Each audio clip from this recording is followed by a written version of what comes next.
రాష్ట్రంలో కళ్యాణ లక్ష్మి, షాదీ ముబారక్ పథకాలను కొనసాగించాలని డిమాండ్ చేస్తూ బీఆర్ఎస్ మహిళా నాయకులు హైదరాబాద్ లోని ట్యాంక్ బండ్ అంబేద్కర్ విగ్రహం ముందు ఆందోళన చేపట్టారు. ముఖ్యమంత్రి రేవంత్ రెడ్డి సర్కార్ కావాలనే ఆ పథకాలను ఎత్తివేయాలని హైకోర్టులో పిటిషన్ వేయించారని ఆరోపించారు. ఆడపిల్లల పెండ్లికి తులం బంగారం ఇస్తామని మాట తప్పారని, ముఖ్యమంత్రి అసమర్థత వల్లే పథకాలు నిలిచిపోయాయని అన్నారు. కేసీఆర్ తీసుకొచ్చిన పథకాలను యథాతథంగా కొనసాగించాలని బీఆర్ఎస్ మహిళా నాయకులు ప్రభుత్వాన్ని కోరారు.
కేసీఆర్ గారు పేదింటి ఆడపిల్లలకి పెళ్లి చేయడం కోసం ఒక మేనమామగా ఈ పథకాన్ని తీసుకొచ్చారు. దాదాపు 10 సంవత్సరాల కేసీఆర్ గారి ప్రభుత్వంలో లక్షల మంది పేద బిడ్డల పెళ్లిళ్ళు ఈ కళ్యాణ లక్ష్మి షాదీ ముబారక్ ద్వారా చేయడం జరిగింది. వాళ్ళు ఎంతో గర్వంగా కేసీఆర్ గారిని కూడా మెచ్చుకోవడం జరిగింది. కానీ ఇవాళ రేవంత్ రెడ్డి చేసినటువంటి వాగ్దానం ఏదైతుందో అధికారంలోకి వచ్చాక కేసీఆర్ గారి ఆనవాదం లేకుండా చేస్తానని, అందులో భాగంగానే వాళ్ళ కళ్యాణ లక్ష్మి షాదీ ముబారక్ కూడా ఎత్తేయడానికి కోర్టు ద్వారా ఎత్తేయడానికి వాళ్ళ నిర్ణయం తీసుకున్నదని స్పష్టంగా అర్థమవుతుంది.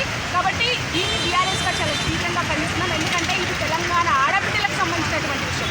ఈ పథకం ద్వారా ఎన్నో బాల్య వివాహాలు వెనక్కి వెళ్ళేటువంటి పరిస్థితి, కొన్ని సంవత్సరాలుగా ఉన్నటువంటి ఒక దుర్మార్గమైనటువంటి ఒక సాంఘిక అసమానతలకి సాంఘిక వ్యతిరేకమైనటువంటి ఈ కళ్యాణ లక్ష్మి ఎంతో ఆడబిడ్డలకు ఉపయోగపడి 18 సంవత్సరాలు ఉన్న పిల్లల భవిష్యత్తుని ముందుకు తీసుకెళ్ళడానికి ఉపయోగపడేటువంటి ఒకటే చెప్తున్నాము, నీకు ఖబర్దార్ మా ఒక్క హామీ ఇప్పటి వరకు నువ్వు తీసేసినట్టు తెలిసిందంటే నేను వదిలే ప్రసక్తే లేదు.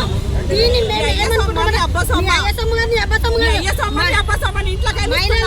ఈ రోజు ప్రతి ఒక్కరు ట్యాక్స్ కడుతున్నారు. నీ ఇంట్లోకి ఇస్తలేవు, నీ దగ్గరికి ఇస్తలేవు.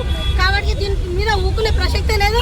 ఎట్లయితే నువ్వు ఏమేమి హామీలు కేసీఆర్ గారు పెట్టిన హామీలను తీసేస్తున్నావు, రైతు బంధువు తీసేసినావు, దళిత బంధువు తీసేసినావు, కంటి వెలుగు తీసేసినావు.